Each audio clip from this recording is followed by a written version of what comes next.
Hello. I am glad you found your way here.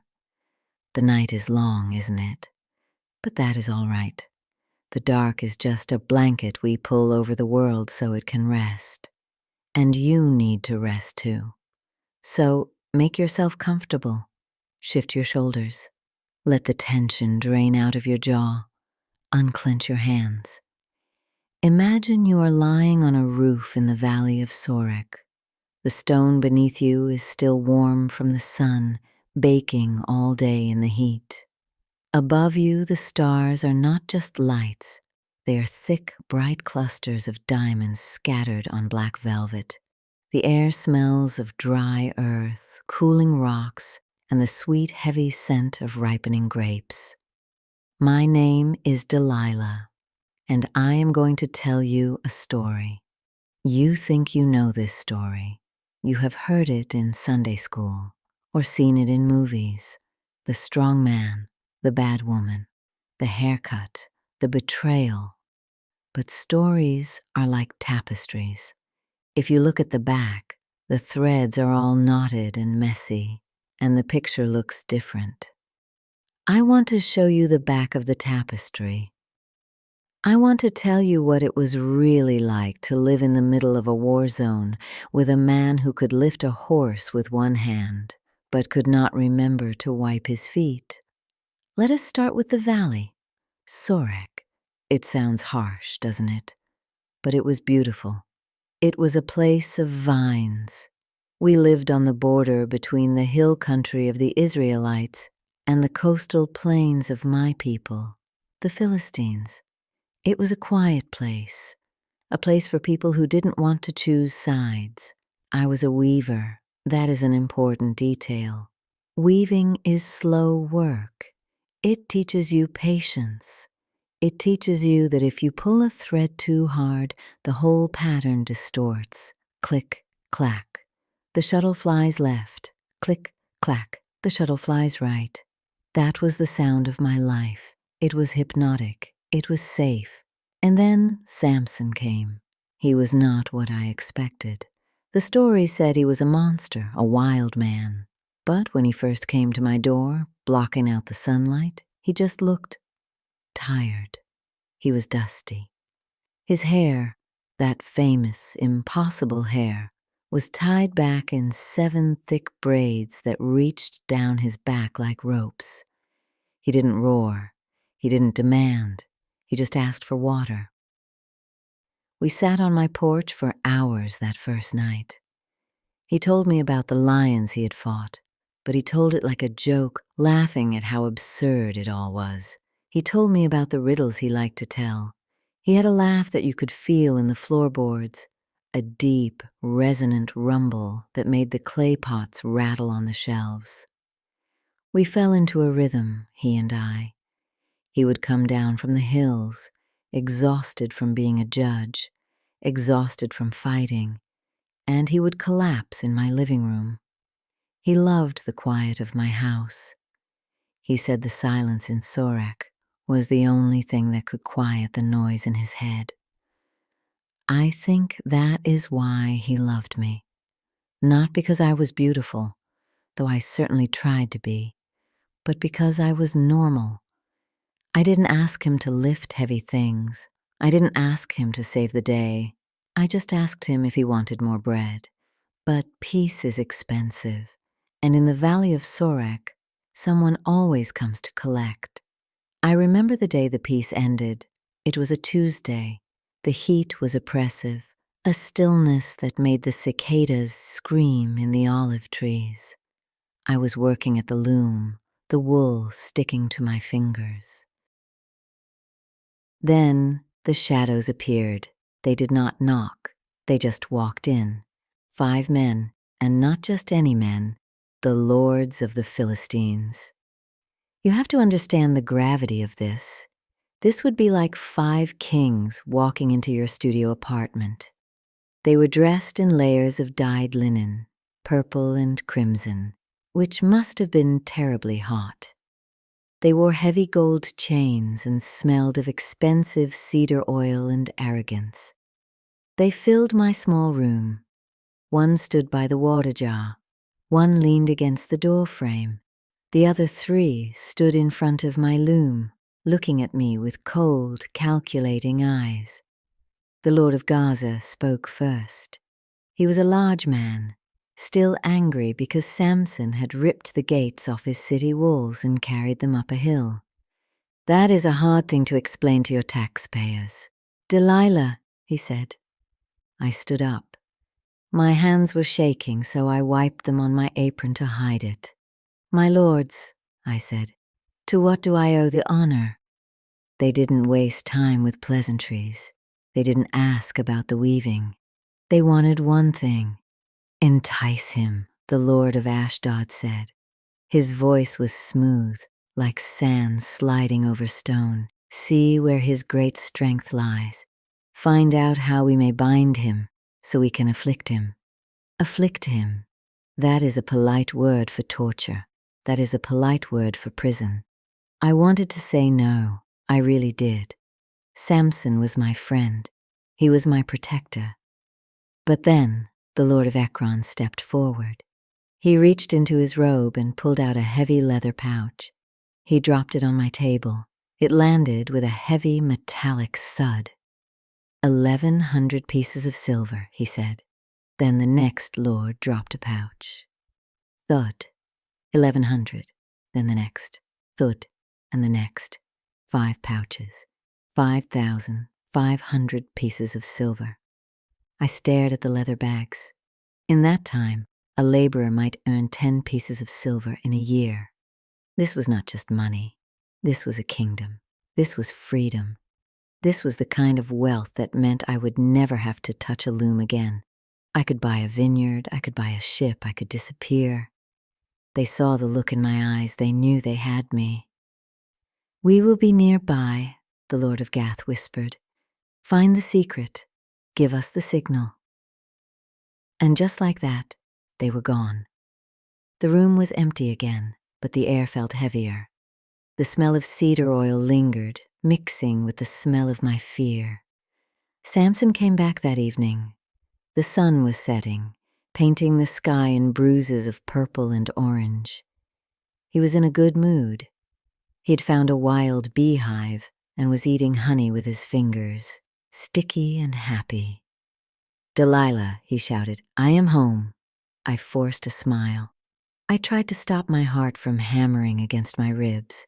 "Welcome home," I said. We ate dinner. I watched him. I watched his arms, thick as tree trunks. I watched the way he moved, with that careless confidence of a man who has never lost a fight. How do you ask a man like that how to destroy him? You have to make it a game. "Samson," I said, pouring him wine. "The scripture says I enticed him, but really I just teased him. You know, everyone is afraid of you." He laughed. "Good, they should be." "But surely," I said, circling the table, "surely you aren't invincible. Everyone has a weakness. Achilles had his heel. You must have something." "But surely," I said, circling the table slowly, my hand trailing over the rough wood of the chair back, "surely you are not invincible. Everyone has a weakness. Even the greatest mountains have cracks where the rain gets in. You must have something. A tiny flaw. A secret door." Samson laughed. It was a low, rumbling sound that vibrated through the floorboards and into the soles of my feet. He picked up a grape, tossed it into the air, and caught it in his mouth. He looked at me with eyes that were crinkled at the corners. To him, this was the funniest conversation in the world. He thought I was marveling at him. He thought I was a fan asking for an autograph. I sat down next to him on the cushions. I poured more wine into his cup. The wine was dark and rich, swirling in the clay goblet. I watched the liquid settle. I needed him relaxed. I needed him unguarded. "Come on," I whispered, leaning in close, just between us. If someone wanted to stop you, not kill you, just pause you, how would they do it? He chewed on the grape thoughtfully. He looked at the ceiling. He looked at his hands, those massive, calloused hands that had torn a lion apart as if it were a piece of paper. "Well," he said, his voice dropping to a conspiratorial whisper, "if I were to tell you, I would have to kill you." I froze. My heart skipped a beat. He grinned. "I am joking, Delilah. You are so serious tonight." I let out a breath I didn't know I was holding. I nudged his shoulder playfully. "Do not tease me. I am just curious. I worry about you, out there fighting armies all by yourself. It would make me feel better to know that you are human." He softened then. He reached out and tucked a strand of hair behind my ear. His touch was surprisingly gentle for a man who could uproot trees. "Okay," he said. "You want to know the secret?" I nodded. I did not trust my voice to speak. "It is the bowstrings," he said. "Bowstrings?" I asked. "Yes, but not just any bowstrings. They have to be green, fresh, not dried out. You know, the kind made from fresh animal sinew that is still damp and flexible." I tried not to wrinkle my nose.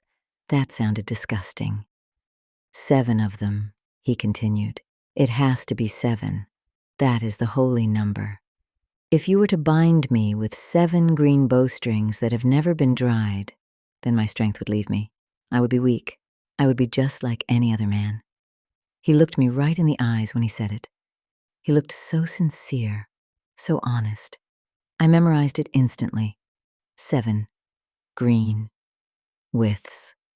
"Wow," I said, leaning back. "That is very specific. Who knew?"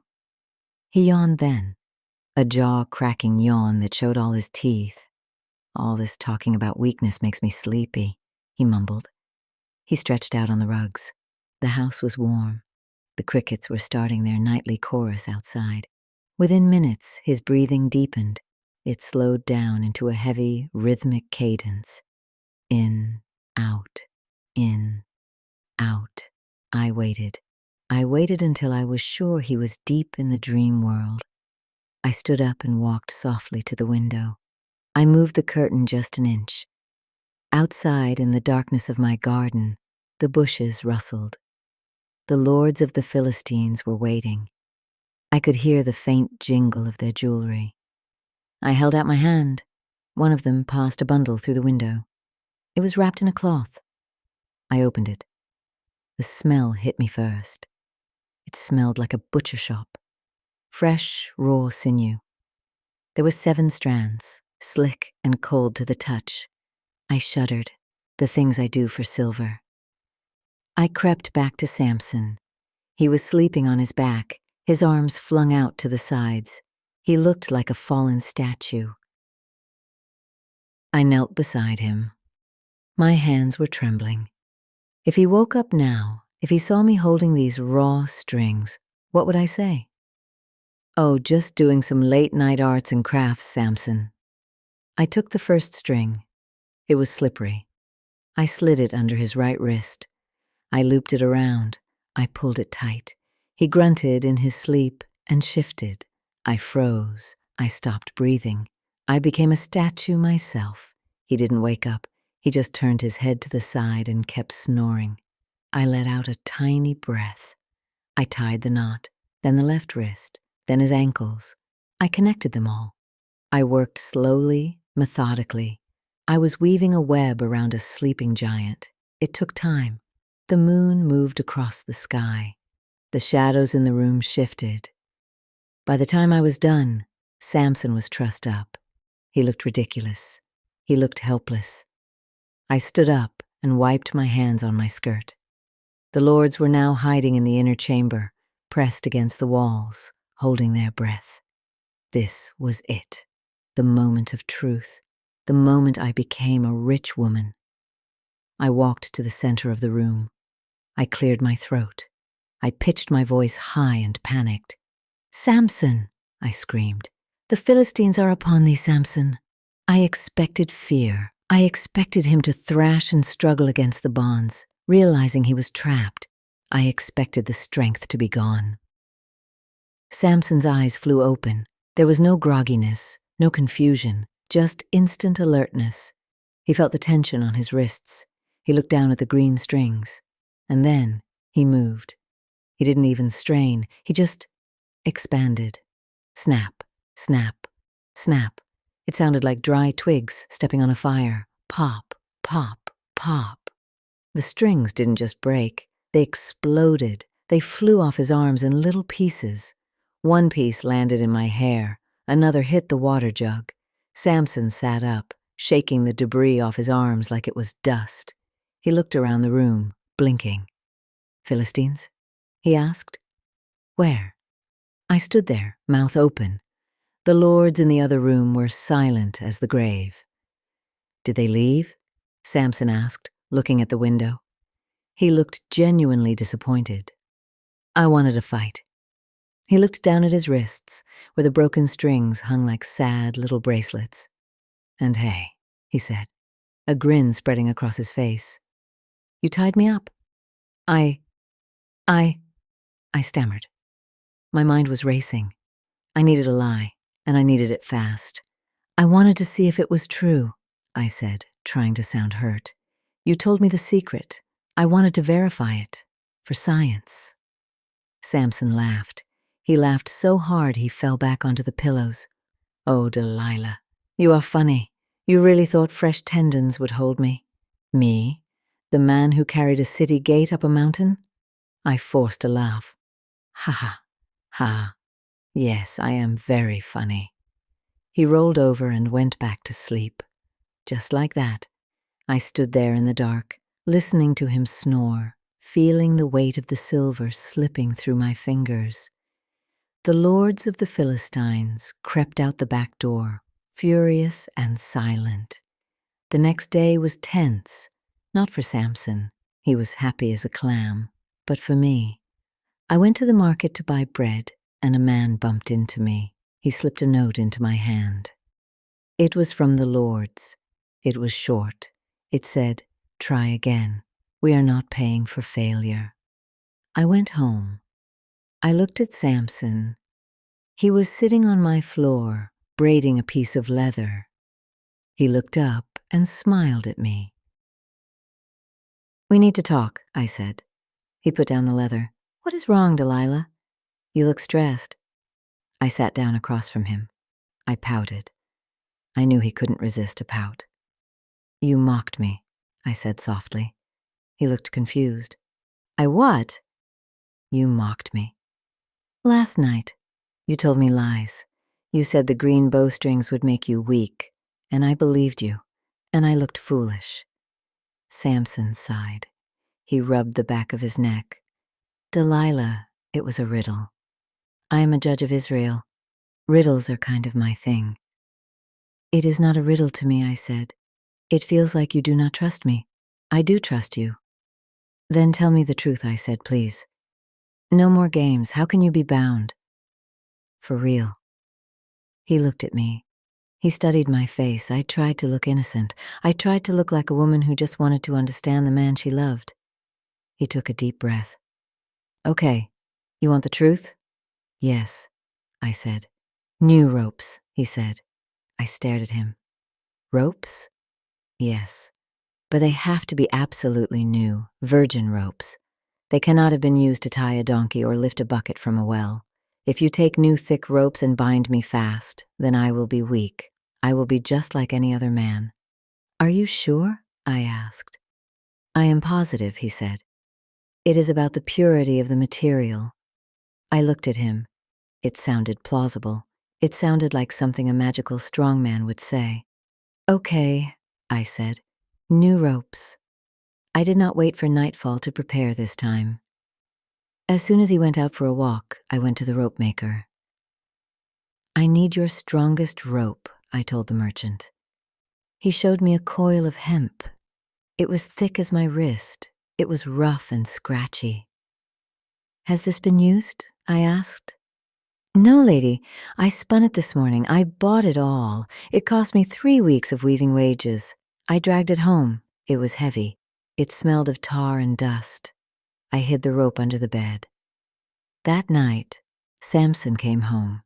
He was in a mood. He had argued with some Pharisees or Philistines or someone. He just wanted to sleep. He ate his dinner in silence. He drank his wine. He lay down. "Delilah," he said, his eyes closed. "My head hurts. Rub my temples." I sat behind him. I rubbed his temples. I massaged his scalp. I hummed a little song. I waited until his breathing changed. I waited until the snore began. I signaled the window. The Lords were back. They were persistent. I will give them that. They crept in, quieter this time. They were getting good at sneaking into my house. I pulled the heavy ropes from under the bed. These were not flimsy strings. These were industrial tools. I wrapped the rope around Samson's chest. I pulled it tight. I wrapped his arms to his body. I tied complex knots, square knots, slip knots, double hitches. He groaned in his sleep but didn't wake. I tied his legs together. I tied his legs to his waist. I used every inch of that expensive rope. By the time I was done, he looked like a cocoon. He was buried in hemp. I stood up. My hands were red and raw from the rough fibers. I looked at the Lords. They nodded. They drew their swords. They were ready this time. I took a deep breath. "The Philistines are upon thee, Samson," I shouted. Samson woke up. He tried to move his arms. The ropes dug in. For a second, just a split second, I saw him struggle. I saw the ropes bite into his skin. And then he flexed. It was terrifying to watch. His muscles swelled. The ropes groaned. The fibers began to pop. Tick, tick, snap. It wasn't like the bowstrings. This was violent. The ropes didn't just break, they shredded. It looked like he was breaking a spider web. He stood up, and the new, expensive ropes fell to the floor in a pile of useless lint. He looked at the pile of rope. He looked at me. He looked at the window where the Lords were once again scrambling over each other to escape. "Delilah," he said, his voice flat. I shrank back against the wall. "You know," he said, picking a piece of hemp off his shoulder, "this is getting a little repetitive." I didn't know what to say. I was caught. I was failing. "You mocked me again," I yelled. I went on the offensive. "It is the only defense I had. You told me lies. You said new ropes." He looked at me, and this time he didn't laugh. He looked tired. "Delilah, why do you want to tie me up so bad?" "Because I want to know you." I lied. "I am a weaver. I like knots. It is my love language." He stared at me for a long moment. I thought he saw through me. I thought he saw the silver in my eyes. But he just shook his head. "It's just a game," he muttered. "Just a game." But it wasn't a game anymore. The Lords were angry. I was desperate. And Samson was running out of patience. And that is when he looked at my loom.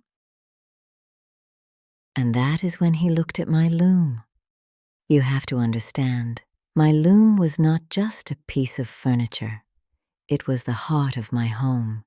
It was a massive frame of polished oak, dark with age and oil. It stood in the corner like a silent sentinel. It had a heavy beam at the top and a shuttle that flew back and forth like a bird. It was how I made my living. It was how I bought my bread. Samson was staring at it. He was rubbing his chin, looking from the loom to the pile of shredded rope on the floor. "You know," he said, his voice thoughtful, "ropes are too simple. Bowstrings are too obvious. The secret, the real secret, is more complicated." I waited. I didn't say a word. I just raised an eyebrow. He walked over to the loom. He ran a giant hand over the warp threads, the vertical strings that hang down tight. "It is my hair," he said. My heart stopped. His hair? Everyone knew about his hair. It was his trademark. It was wild, black, and thick. It hung in 7 distinct braids, heavy as ropes, down his back. He had never cut it, not once.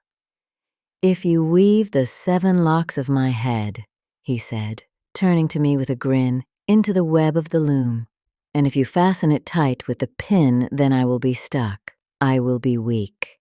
I looked at him. I looked at the loom. "You want me to weave your hair into the rug?" I asked. "Yes," he said. "It makes sense, doesn't it? Binding me to the earth, binding me to the work of your hands." It sounded poetic. It also sounded incredibly painful. But Samson seemed delighted by the idea. He thought it was the ultimate riddle. Who would ever think to weave a man into a carpet? "Okay," I said, "if you say so." That night the air was heavy. A storm was brewing over the Mediterranean, and you could feel the pressure in your ears. Samson was restless, but eventually the wine and the heat did their work. He fell asleep right there on the floor, his head resting at the foot of the loom. I waited. The lords of the Philistines were outside again. I heard a twig snap. I heard a muffled sneeze. They were getting clumsy, but Samson was sleeping the sleep of the dead. I sat down at the loom. Now weaving is a rhythm. It is a dance. Click, clack, over, under. I took his heavy braids. They were thick, like wool. I carefully lifted the warp threads. I slid his hair through, over, under, over, under. I took the shuttle and passed the weft thread through to lock it in place. Then I took the beater, the heavy wooden bar, and pulled it down. Thump. I wove him in. 1 braid, 2 braids. It was strange work. His hair became part of the pattern. Black hair against red wool. It looked beautiful, in a terrifying way. I wove all 7 locks. I took the pin, a large wooden spike used to hold the tension, and I drove it deep into the beam to lock everything tight. He was literally attached to the machine. He was part of the furniture. I sat back. My back ached. The storm outside was getting closer. Thunder rumbled in the distance, low and threatening. I looked at him. He looked peaceful. He looked anchored. I stood up. I walked to the center of the room. I took a deep breath. "The Philistines are upon thee, Samson." Samson woke up. He tried to lift his head. He felt the tug. He felt the resistance. His hair was caught in the jaws of the machine. Now a normal man would scream. A normal man would reach for a knife to cut himself free. A normal man would be trapped. But Samson, he didn't cut the hair. He didn't untangle the knots. He just stood up. There was a terrible sound of wood splintering. Crack, crunch. The scripture says he went away with the pin of the beam and with the web. What that means is he ripped the loom out of the floor. I watched in horror as my beautiful, expensive oak loom was torn from its bolts. He stood up, and the heavy wooden beam was dangling from his hair like a very large, very heavy hair ornament. He walked a few steps, dragging the entire machine behind him. The rug I had been working on for 3 months was ruined. He turned to look at me, the loom swinging behind his head. "Did it work?" he asked. I screamed. I couldn't help it. "My loom!" I shouted. "Samson, you broke my loom!" He reached up and casually snapped the wooden pin to free himself. The loom crashed to the floor. "Oops," he said. He looked at the wreckage. I guess that didn't work either. I was furious. I wasn't acting this time. I was shaking with rage. "Get out," I yelled. "Just get out." He looked surprised. "But Delilah." "Go fight a lion. Go steal a gate. Just get out of my house." He left. He looked like a kicked puppy, but he left. I sat down amidst the splinters of my livelihood. The lords of the Philistines came in through the window. They stepped over the broken wood. They were not amused. "This is getting expensive, Delilah," the Lord of Gaza said. His voice was cold. We are losing patience, the Lord of Ashdod added. You have one more chance, the Lord of Ekron whispered. He leaned in close. His breath smelled of stale wine. One more chance, or we will take the silver back, and we will take you with it. They left me there in the dark. That was the turning point. The games were over, the riddles were done. Samson stayed away for 2 days.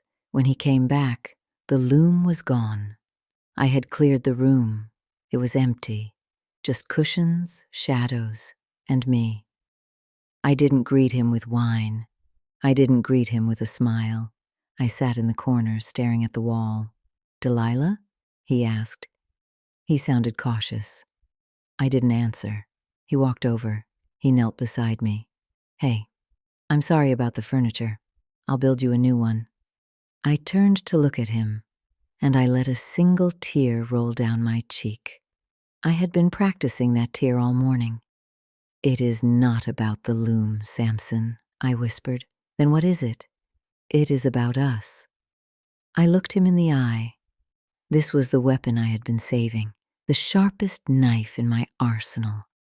How can you say, I love you, when your heart is not with me? He flinched. That hit him harder than any sword. You have mocked me these 3 times, I said, my voice rising just a little. You have not told me where your great strength lies. You treat me like a stranger. You treat me like a spy. I am not a spy, he protested. Then why do you lie to me? I asked. Why do you make me look like a fool? He didn't have an answer. He just sat there twisting his hands. And so began the pressing. The Bible says, I pressed him daily with my words and urged him so that his soul was vexed unto death. That sounds dramatic. But let me tell you what it really looked like. It looked like breakfast. Pass the salt, he would say. Why should I? I would answer. You don't trust me with the salt. You probably think I'll use it to bind you. Delilah, please. It looked like lunchtime. It is a nice day, he would say. Is it? I would ask. I wouldn't know. I don't know anything. I am just the woman you lie to. It looked like bedtime. Good night, Delilah. Good night, Samson. I hope you dream of new ropes, because clearly that is what you care about. I nagged him. I admit it. I pecked away at his resolve like a bird pecking at a rock, day after day, hour after hour. I made him feel guilty for being strong. I made him feel guilty for being silent. I made his life miserable. He was a man who could defeat an army, but he could not defeat a disappointed woman in his own kitchen. He stopped eating. He stopped laughing. He walked around with his shoulders slumped. He was tired. He was so tired. And finally, on the 4th day, he broke. It was evening. The sun was going down, casting long, bloody shadows across the floor. The house was quiet. He sat down next to me. He took my hand. His hand was trembling. Delilah, he said. I looked at him. I didn't smile. I waited. I can't do this anymore, he said. I can't fight you anymore. Then tell me, I whispered. Tell me the truth, and we can be happy again. We can be like we were. No more secrets. He looked at me, and I saw it in his eyes. He knew. I think, deep down, he knew what I was going to do. But he was just too tired to care. He wanted to sleep. He wanted to be loved, even if the love was a lie. He took a deep breath. I am a Nazarite to God, he began, and the room went cold. He didn't look at me. He looked at his hands.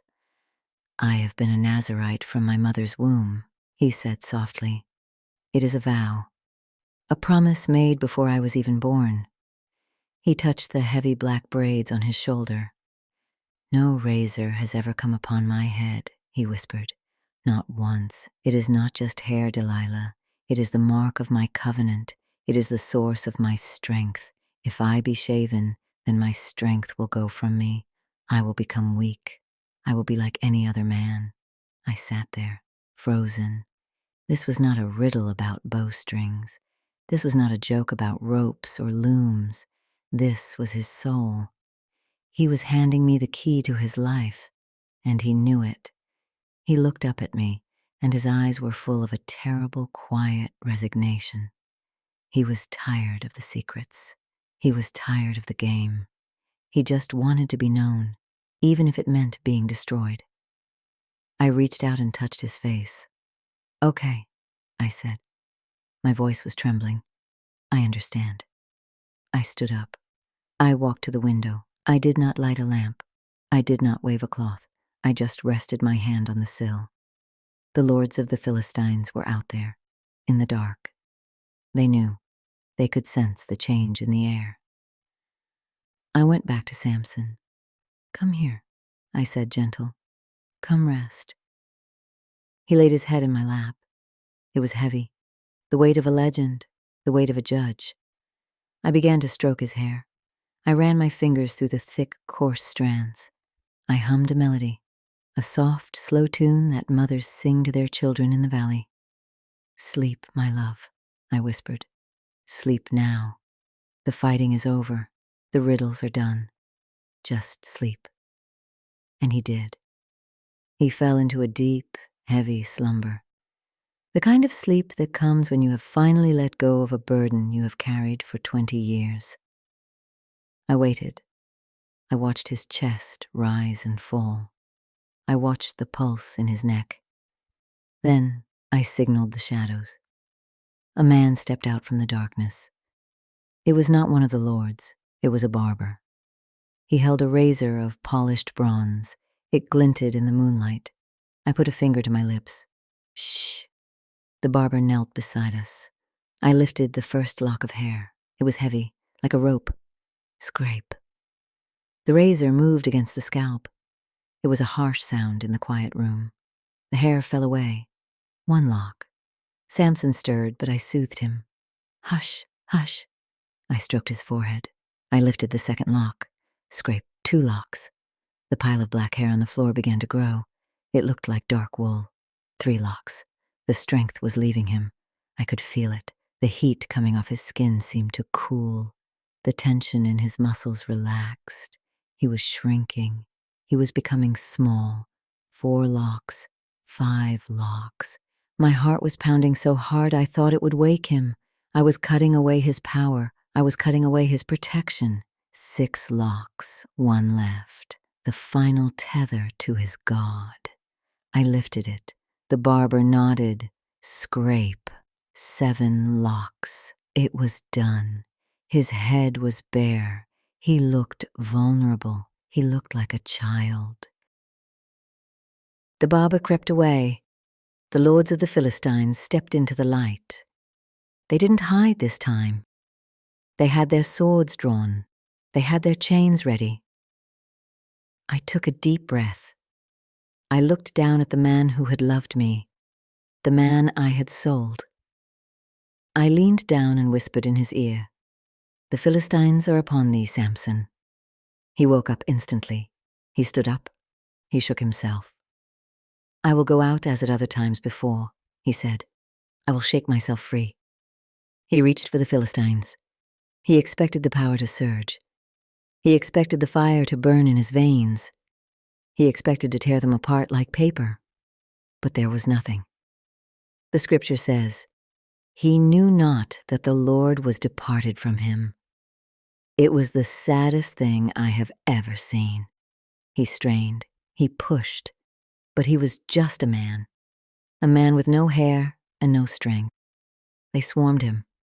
There was no epic battle, no glorious fight. They just took him. They tackled him to the ground. They bound him with bronze fetters, and then they took his eyes. I turned away. I could not watch that. I heard the shout. I heard the silence that followed. And then they dragged him out the door. He didn't look back at me. I don't think he could. The house was suddenly very empty. The silence was deafening. The lords left the silver. 5 chests, heavy, cold. I opened one. The coins shimmered in the moonlight. 5,500 pieces of silver. It was enough to buy a vineyard. It was enough to buy a city. I sat down on the floor next to the pile of hair. I touched the black locks. They were lifeless now, just hair. I stayed in Sorek for a long time. I heard the stories, of course. News travels fast in the valley. I heard they took him to Gaza. I heard they made him grind grain in the prison house, walking in circles like a mule. And I heard about the end. I heard how his hair began to grow again, how the Philistines brought him out to the great temple of Dagon to make sport of him, to laugh at the blind giant. I heard how he asked a boy to guide his hands to the pillars that held up the temple. I heard he prayed one last time, "Lord God, remember me. I pray thee, and strengthen me, I pray thee, only this once." And I heard that he bowed himself with all his might, and the house fell. The temple collapsed. It fell on the lords, the same 5 lords who stood in my living room. It fell upon all the people. Samson died with them. He killed more in his death than he did in his life. So, in the end, Samson got the last laugh. He always did love a dramatic exit, but that was far away. Here, in the Valley of Sorek, the night is still. The crickets are singing the same song they sang that night. The air still smells of grapes and dust. I tell you this story not to ask for forgiveness. I do not expect it. I tell it so you understand that the world is complicated. Heroes have flaws, villains have reasons, and sometimes the person you love is the person who hurts you. I chose survival. I chose the silver. Was it worth it? I look at my vineyard. I look at my soft bed. I look at the quiet night. I am safe. And in a world like this, safety is a rare and precious thing. But now, the fire is dying down. The shadows are getting long. It is time for you to sleep. Let the story fade. Let the image of the strong man and the weaver drift away like smoke. Close your eyes. Feel the weight of the blanket. Feel the safety of your room. You are safe here. No riddles, no ropes. Just the quiet. Sleep now. Good night, my friends. Good night, little sun.